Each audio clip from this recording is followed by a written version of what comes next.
बना है मेरी, आपके अंदर सारी शक्ति भरी हुई है। आपके अंदर माँ दुर्गा की शक्ति है,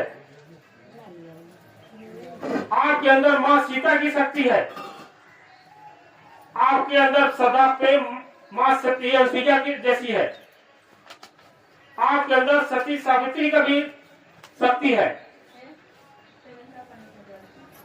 लेकिन आपके अंदर एक साधु जैसा भी शक्ति है।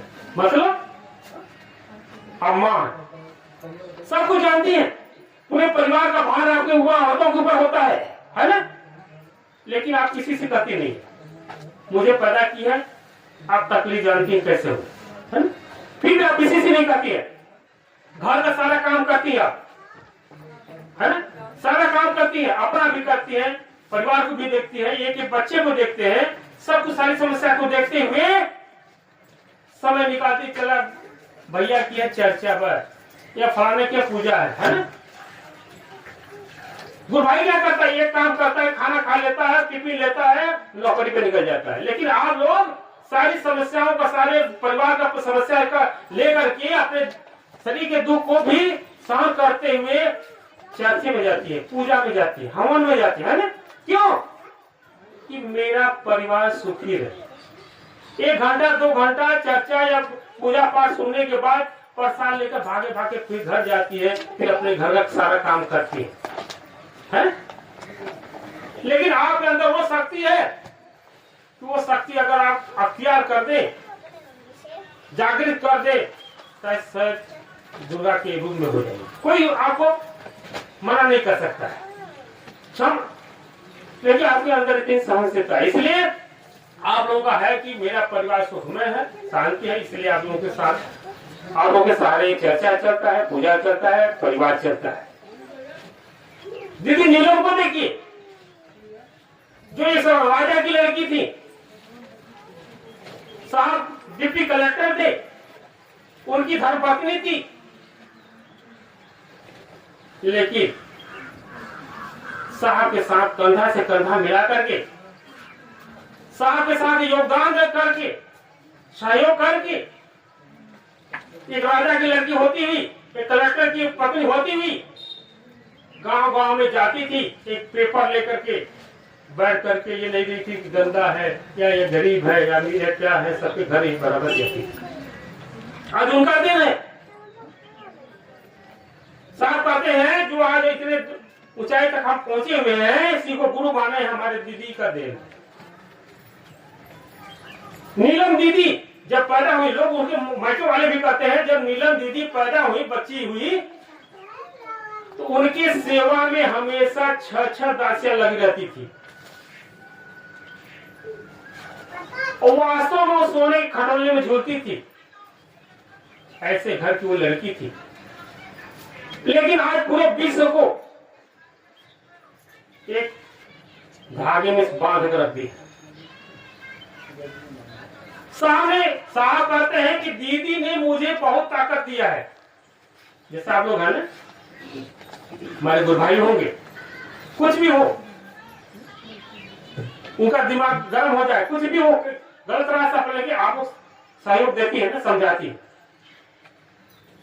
लेकिन होना भी चाहिए, एक पति पत्नी का हमेशा प्रेम भाव बरकरार होना चाहिए।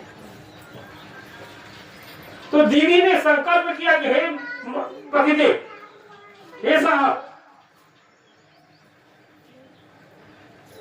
आज जो आपने कहा था, हे शिव आप मेरे गुरु हैं, मैं आपका शिष्य हूं। आप कहते हैं, हमने तो कहा दिया कि हे शिव आप मेरे गुरु हैं, लेकिन और गुरु भाई गुरु बना मानेंगे कि नहीं मानेंगे मेरे बात को, है? तो दीदी ने कहा कि साहब ये चिंता आप छोड़ दीजिए, एक दिन देखिएगा आपकी बात को सुनने के लिए, आपका दर्शन करने के लिए लोगों का तांता लगा रहेगा। क्योंकि शरीर में तो हम साम नहीं है, लेकिन आप जब भी पुकारे गुरु बना देख लीजिएगा, चाहे रात में पुकारिए, चाहे जब भी, साहब दीदी आपसे हमेशा मिलेगी। आपका हम मिलने का मतलब आपका सहयोग करेंगे, आपके दुख सुख में साथ देंगे। आज हमें चैन की नहीं सोचते, लेकिन गुरु बना प्रमाण है, आज भी जो प्रेम से कहता है, दिल में मान रहता है साहब दीदी को, गुरुदेव को कहता है सिवा मेरे गुरु है, आपके सिवा मेरा कोई नहीं है। देखिएगा, दुख में अगर दीदी को आप याद कर लीजिए, दुख आपका जरूर कष्ट कम होगा। थक आ जाइए, दीदी को आप याद करिए जिसने 3 सूत्र दिया हुआ है।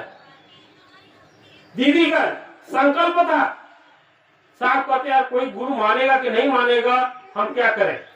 तो दीदी ने कहा कि अब गुरु माने या ना माने इसकी चिंता छोड़ दीजिए।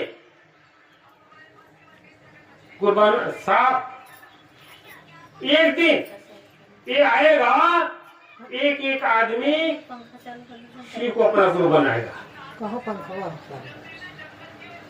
दीदी कहते हैं कि आदमी को छोड़िए, गुरु भाइयों को छोड़िए।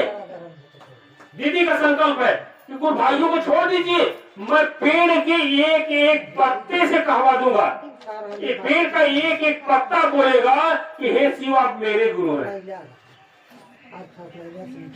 साथ के साथ दीदी ने संकल्प किया था, मैं पेड़ के पत्ते से कहवा दूंगी हे शिव आप मेरे गुरु हैं, मैं आपका शिष्य हूँ। आदमी क्या है, इसका प्रमाण भी है गुरुबाना। अभी जौनपुर होता हुआ कि नहीं, दीदी का जन्मदिन 27 जुलाई को हुआ है। दीदी का जन्म 27 जुलाई को हुआ है। साहब का जन्म 31 अक्टूबर 1928 में हुआ है। हम लोग आज भी साहब का जन्मदिन मनाते हैं, दीदी भी जन्मदिन मनाते हैं। ठीक है, 31 अक्टूबर हम मनाते हैं। कुछ न कुछ साहब के जन्मदिन को कुछ लोगों को, आप ही लोगों के सहयोग से, सबका सहयोग से कुछ लोगों को